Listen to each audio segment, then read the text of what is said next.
하나님께서 오늘 우리에게 주는 말씀 함께 보십니다. 요한일서 4장 7절로 12절의 말씀입니다.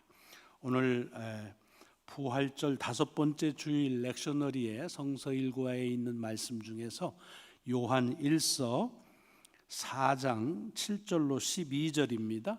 신약성경 392페이지쯤 기록되어져 있습니다. 우리 찾으셨으면 함께 같이 봉독하시겠습니다. 7절부터입니다. 시작. 사랑하는 자들아, 우리가 서로 사랑하자. 사랑은 하나님께 속한 것이니 사랑하는 자마다 하나님으로부터 나서 하나님을 알고 사랑하지 아니하는 자는 하나님을 알지 못하나니 이는 하나님은 사랑이심이라. 하나님의 사랑이 우리에게 이렇게 나타난 바 되었으니 하나님이 자기의 독생자를 세상에 보내심은 그로 말미암아 우리를 살리려 하심이라. 사랑은 여기 있으니 우리가 하나님을 사랑한 것이 아니요 하나님이 우리를 사랑하사 우리 죄를 속하기 위하여 화목제물로 그 아들을 보내셨음이라.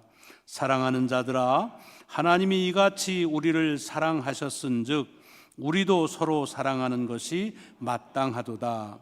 어느 때나 하나님을 본 사람이 없으되 만일 우리가 서로 사랑하면 하나님이 우리 안에 거하시고 그의 사랑이 우리 안에 온전히 이루어지느니라. 아멘, 아멘.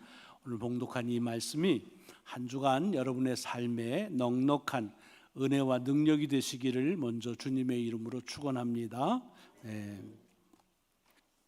어떤 이가 성경 말씀을 하나님께서 우리에게 보낸 연애 편지와 같다라고 그렇게 이제 하는 비유를 들은 적이 있습니다.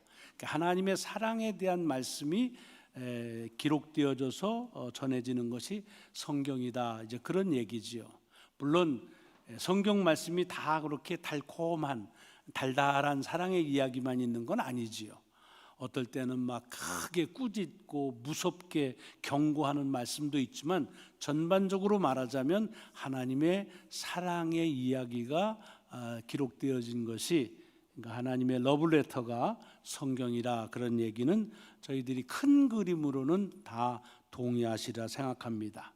그 중에서도 구체적으로 사랑에 대한 하나님의 말씀이 어디에 가장 이렇게 중심을 이루고 있는가 하면 대략 두 군데를 꼽습니다. 하나는 고린도전서 13장 믿음, 소망, 사랑은 그 바울이 고린도 교회에 보낸 그 편지에 나오는 말씀 아시지요? 그 말씀이 이제 사랑이라는 그 하나님의 말씀에 대표적으로 꼽고, 또 하나를 꼽자면 이 요한일서 4장의 말씀입니다. 조금 다르면서 또 같지요. 둘 다 하나님의 사랑에 대한 얘기를 하지만 고린도전서 13장에서는 하나님의 사랑에 대한 어떤 정의를 얘기하고 있다 하면, 이 요한일서 오늘 본문은 하나님의 그 사랑을 어떻게 우리가 하며 살 것이냐는, 사랑하며 살라는 사랑에 대한 권면의 말씀이라 이렇게 굳이 비교할 수가 있습니다. 제가 오늘 일부 예배 때는 주보에 보시면 오늘 제가 찬양을 했습니다. 원래는 우리 다른 분이 찬양을 하기로 했는데 제가 5월에 하고 그리고선 제가 하겠다고 그렇게 자원을 했습니다. 그래서 5월 둘째 날 하죠, 선영씨. 성원이가 이제 5월 둘째 날 훨씬 잘할 겁니다. 근데 원래 이제 오늘이에요. 그런데 제가 내가 할 테니까 좀 해달라고 그래서 이제 사무실에서 했더니 쾌히 허락을 해줘서 했습니다. 찬양을 잘해서가 아니라 오늘 본문의 말씀을 가지고 작곡을, 그 김두한 선생님이 작곡한 사랑하는 자들이라는 그 찬양을 제가 많이 좋아해요. 사랑하는 자들아, 이거 우리 교회에서도 몇 차례 했고 그랬습니다. 근데 오늘 하고 나서 제 생각, 이제 특별 찬양은 하지 말아야겠다. 하는 사람은 좋은데 듣는 분들이 힘들겠구나, 그런 생각을 가져봤습니다. 뭐 찬송을 얼마나 잘하느냐 하는 그 곡의 해석도 중요하지만 그 담겨져 있는 그 고백, 그 가사가 귀해서 그 찬양을 굉장히 좋아합니다.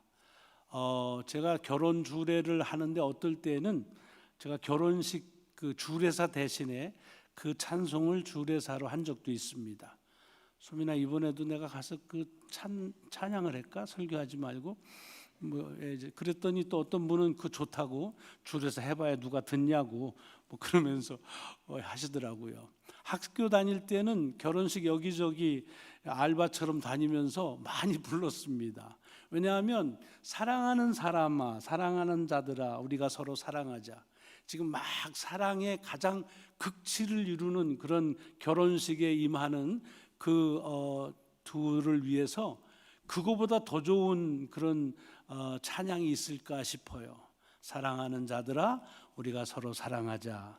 또 어떻게 보면은 말이 좀 어폐가 있긴 해요.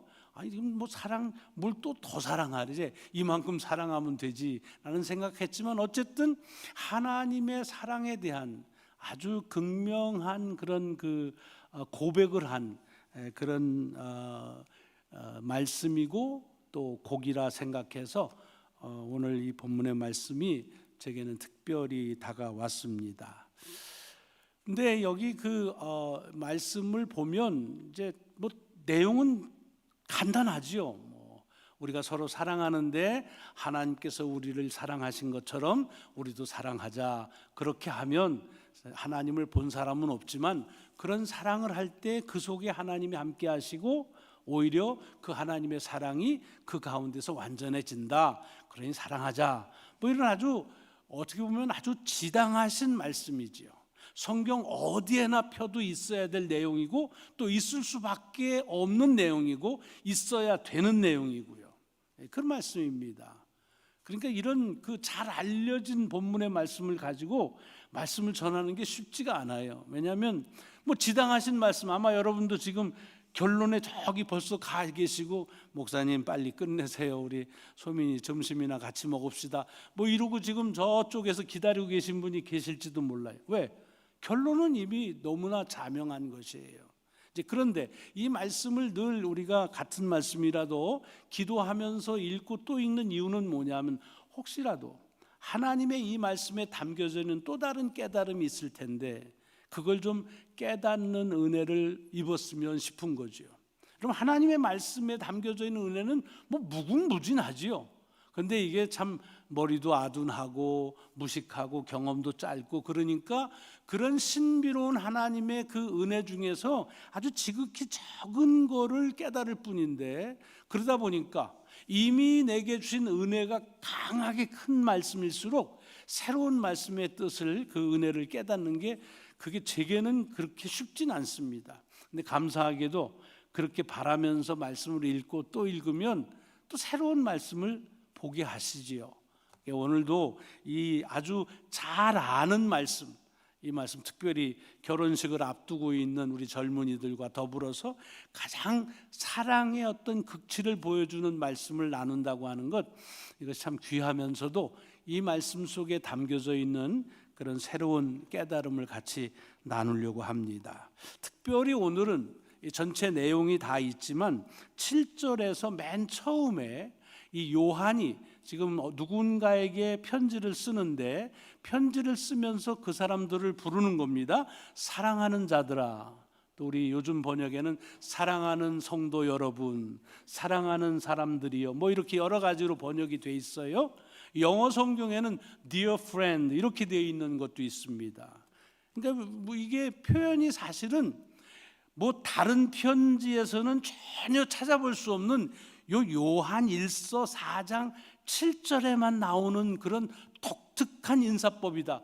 그러면 사실은 말씀을 준비하기가 그리 어렵지 않습니다. 왜냐하면 특별하니까, 유니크하니까 거기만 주는 하나님의 은혜가 있을 거예요. 근데 어떠세요? 여러분 편지 뭐 요즘 편지 써보신 지가 꽤 오래되셨죠? 뭐 이메일이라도 누군가를 기억하면서 편지를 쓰면은 맨 처음에 어떻게 써요? 배기 싫은 누구에게 뭐 그렇지 않잖아요. 사랑하는 누구에게 이렇게 합니다. 가족이면 뭐 사랑하는 딸에게 뭐 보고 싶은 뭐 여러 가지 쓰잖아요. 뭐 저한테도 쪽지 오면 사랑하는 목사님께 뭐 이렇게 합니다. 근데 어때요? 사랑하는 누구에게라는 그 편지를 받으면 아이고 이 사람이 나를 사랑한대 어쩌면 좋아 막 그러고 가슴이 막 벌렁벌렁하고 그렇습니까? 뭐 그럴 수도 있겠지만 대부분 어때요? 그냥 인사치레로 하는 얘기죠.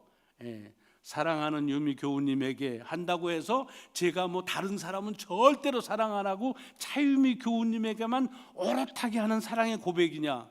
그럼 오해지요.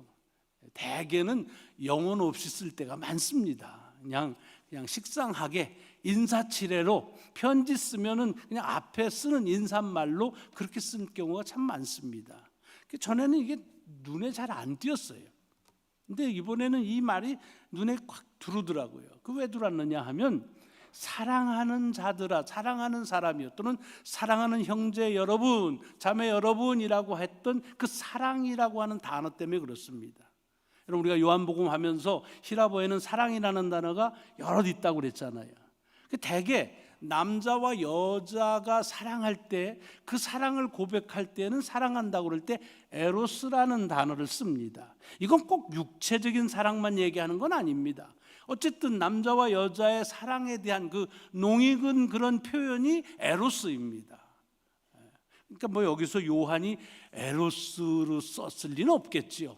무슨 남녀간에 사랑하는 그런 사이가 아니니까. 하지만 어쨌든 교인일 거 아닙니까? 그럼 성도들인데 성도를 어떻게 보느냐에 따라서 단어를 다르게 선택을 했겠죠. 이를테면 친구 같으다 그러면 필리아라고 하는 단어 썼을 겁니다. 사랑하는 친구와 같은 교우 여러분, 이런 의미를 갖는 거죠. 아니면 가족 같으면 어떤 스톨게라고 하는 단어를 썼을 겁니다. 가족 간의 사랑을 쓰는 단어가 따로 또 있단 말이에요. 근데 오늘 본문에 보면 요한이 이런 사람과 사람 사이에 쓰는 사랑이라는 단어를 안 쓰고 아가페라는 단어를 썼습니다. 여러분 아가페는 어떤 사랑이라고 우리가 같이 나눴죠? 사랑이라고 하는 어떤 개념이 있다고 한다면 가장 극명한 사랑의 본질, 아주 순수한 사랑, 다른 말로 바꾸면 완전한 사랑, 또 다른 말로 하면 하나님만이 하실 수 있는 사랑, 그것을 아가페라고 하는 그런 단어로 쓴다 그랬습니다. 그렇죠? 그러니까 사람은 할 수 없는 하나님만이 하실 수 있는 그 사랑, 그것을 아가페라는 단어로 사랑이라는 겁니다. 자, 그러면 오늘 여기 지금 요한이 누군가는 모르지만 교인일 겁니다. 교인에게 하면서 가족 같았다고 하면 스트로게라, 친구 같으면 필리아라고, 아니면 정말 애인 같으면 에로스라고 써야 되는데 지금 하나님의 사랑을 얘기하는 이 아가페를 썼다는 말은 무슨 소리냐? 요한이 아무리 거룩한 자이지만 사람을 하나님께서 하는 사랑으로 그렇게 말할 수는 없습니다. 그런 소망은 갖지만 사람은 그런 사랑을 할 수가 없다는 얘기입니다. 그러니까 이건 무슨 뜻일까요? 어떤 다분한 의도가 담겨져 있는 호칭이라고 볼 수가 있지요. 그러니까 이거를 그냥 좀 풀어서 보면 이런 거예요. 지금 요한은 어떤 교인들 또는 누구인지 모르지만 익명의 사람들에게 편지를 쓰면서 사랑하는 교우 여러분, 사랑하는 친구요, 사랑하는 애인이요, 또는 사랑하는 가족과 같은 여러분이라고 그렇게 자기와의 관계, 내가 생각하면은 내 마음이 좋아지는, 감정이 좋아지고 느낌이 좋아지고 마음이 좋아지는 어떤 사람이 그를 위해서 쓴 글이 아니라는 얘기지요. 그러니까 이거는 하나님의 아가페적인 사랑을 받은 그런 사람이라는 뜻을 가지고 있는 거예요. 여러분 영어 성경에 보면 그래서 어떤 이제 단어나 문법에 충실하게 번역한 영어 성경에 보면 요 사랑하는 자들이라고 하는 말을 뭐라고 번역했냐면 beloved라고 되어 있습니다. beloved. 물론 beloved라는 말이 사랑하는 자들이라고 번역했다고 틀린 대답은 아닙니다. 그런 의미가 다 있어요. 근데 이걸 문자적으로 보면 be 플러스 사랑한다의 과거 loved라고 하는 걸 붙여서 뭘 만든 거예요? 수동태를 만든 거잖아요. 다시 말하면 지금 사랑을 자기가 사랑하는 사람들이란 뜻이 아니라 누군가로부터 사랑을 받고 있는 사람들이다, 그런 뜻입니다. 그리고 그 사랑이 아가페니까 그 누군가 사랑을 그 사람들에게 주고 사랑하는 사람이 누구냐? 사람이 아니라 하나님이라는 뜻이죠. 그러니까 여기에서 지금 이 요한이 얘기하려고 하는 그 의도는 뭐냐면, 내가 생각하면 참 마음이 흐뭇해지고 보고 싶고 나와 관계가 좋은 친구 같고 가족 같고 애인 같은 사람들아, 우리 서로 사랑하자라는 말이 아니라 하나님의, 이 세상 누구도 할 수 없는 하나님의 그 극진한 완전한 사랑을 받은 사람들아 라고 그렇게 표현하고 있다는 말입니다. 내가 사랑하는 사람이 아니라 하나님의 사랑을 받은 사람들아. 이게 뭐가 다르냐? 여러분, 이렇게 해야 그 다음 문장이 이어집니다. 그 다음에 뭐가 나와요? 하나님의 사랑에 대한 얘기예요. 그 사랑을 얘기하면서 그 사랑은 원래 하나님께 속하였다라고 말합니다.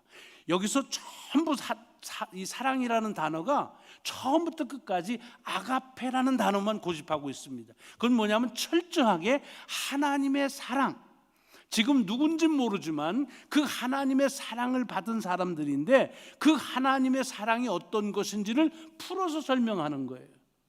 그 사랑이라는 건 하나님만이 하실 수 있고 하나님께 속한 거다. 그러므로 그 사랑을 통해서만 하나님을 알 수 있다. 그러니까 하나님을 안다고 하면 그 사랑을 아는 것이고 그 사랑을 알면 하나님을 아는 거다. 만약에 그 사랑을 모른다면 하나님 모르는 거고 하나님 모르면 그 사랑 모른다, 이런 얘기입니다. 근데 왜 하나님의 사랑을 그렇게 완전한 사랑이라고 말하느냐? 오늘 이걸 설명을 하고 있잖아요. 하나님이 독생자 예수를 이 세상에 보내셨다는 겁니다.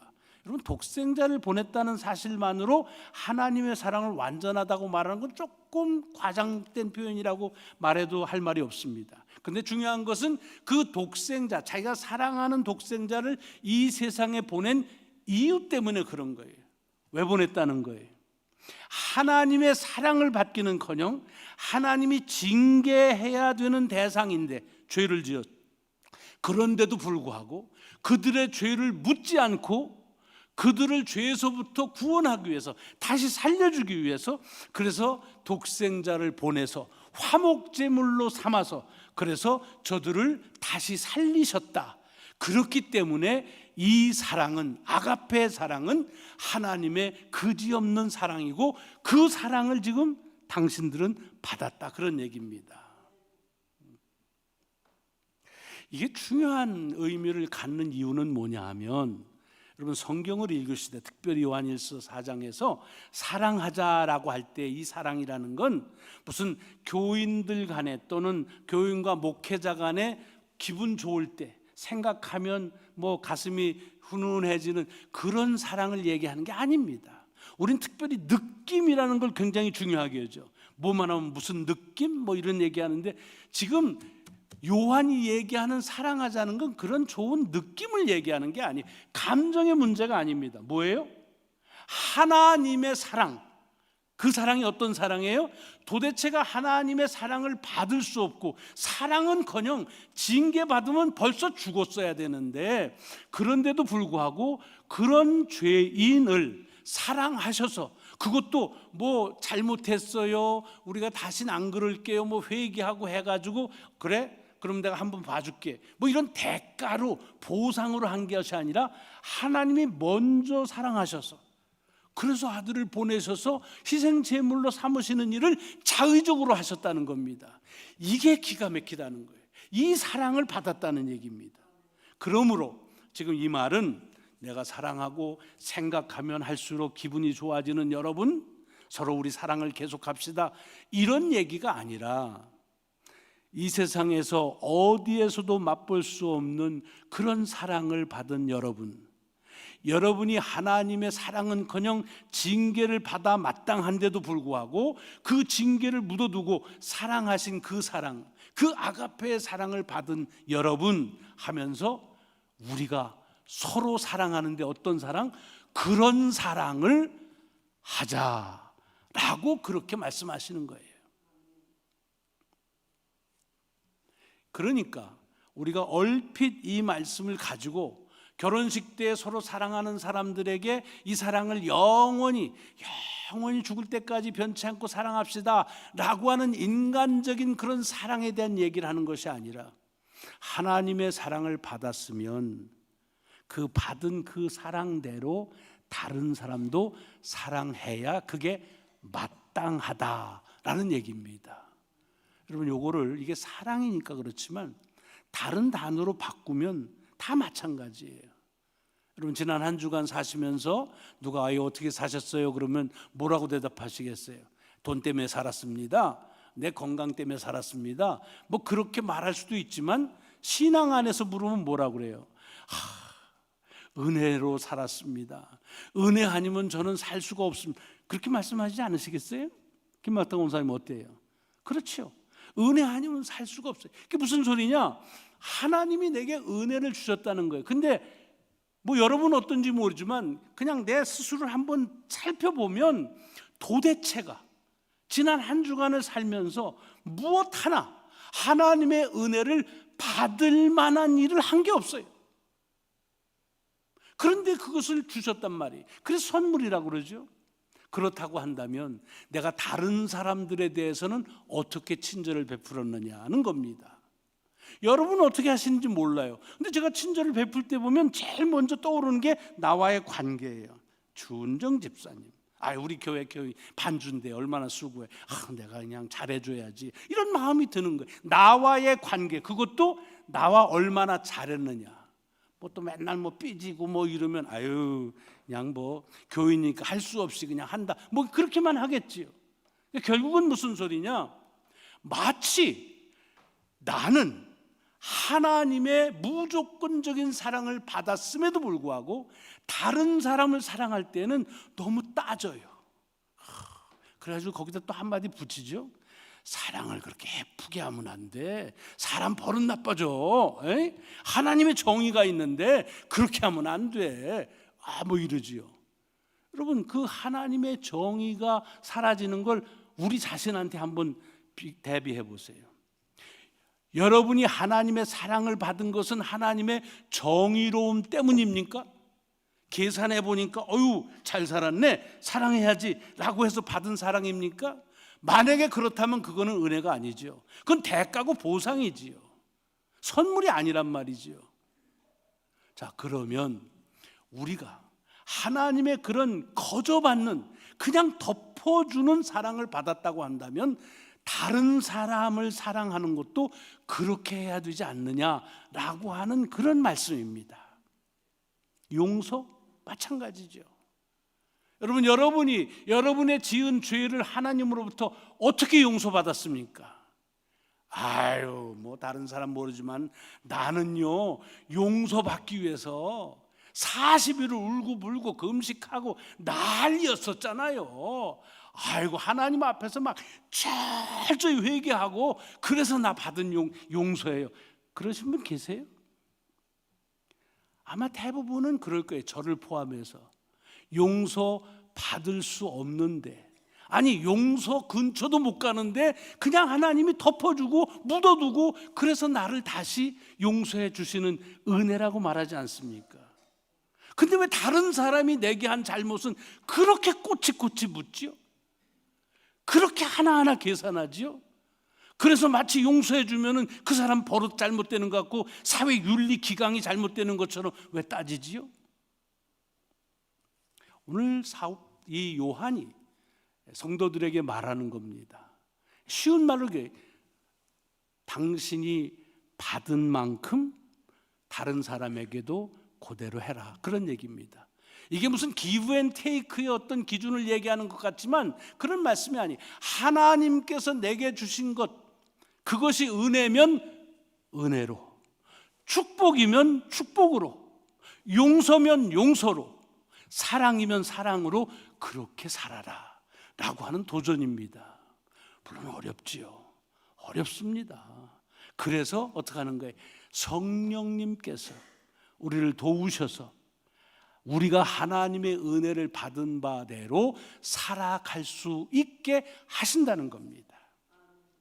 자, 이번 한 주간 우리가 살아가면서 두 가지, 하나님께부터 받은 은혜가 무엇인지를 셈하시고, 그렇다고 한다면 그 은혜를 내가 누구와 나눠야 될 것이냐, 그 대상이 내가 좋은 사람, 관계가 편한 사람이 아니라 정말 관계도 나쁘고 용서할 수 없는, 수용할 수 없는 그 사람을 향해서 용서와 은혜와 축복의 팔을 벌리는 그런 귀한 삶을 살라는 주님의 우리를 향한 도전의 말씀인 줄로 믿습니다. 성령님의 도우심으로 이번 한 주간이 그런 귀한 하나님의 아가페 사랑이 우리를 통해서 나타나서 다른 사람이 볼 때 우리 안에서 하나님을 볼 수 있는 그런 저와 여러분이 될 수 있기를 주님의 이름으로 축원합니다. 기도하시겠습니다. 하나님 감사합니다. 오늘도 주의 전에 저희들을 부르시어서 우리가 하나님의 정말 한량 없는 사랑, 아가페의 사랑을 받았는데 우리가 하는 사랑은 너무 째째하고 너무 계산적이고 너무 속 좁을 때가 많은 것을 다시 일러주십니다. 하나님, 요한의 말씀처럼 우리가 받은 바 그 사랑으로 다른 사람을 대하고, 받은 바 그 용서로 다른 사람을 용서하고, 받은 바 그 축복으로 다른 사람을 축복하는 삶을 살아갈 수 있도록 성령님 저희를 도우시고 인도하여 주옵소서. 감사드리오며 우리 구주 예수 그리스도의 이름으로 기도드리옵나이다. 아멘, 아멘.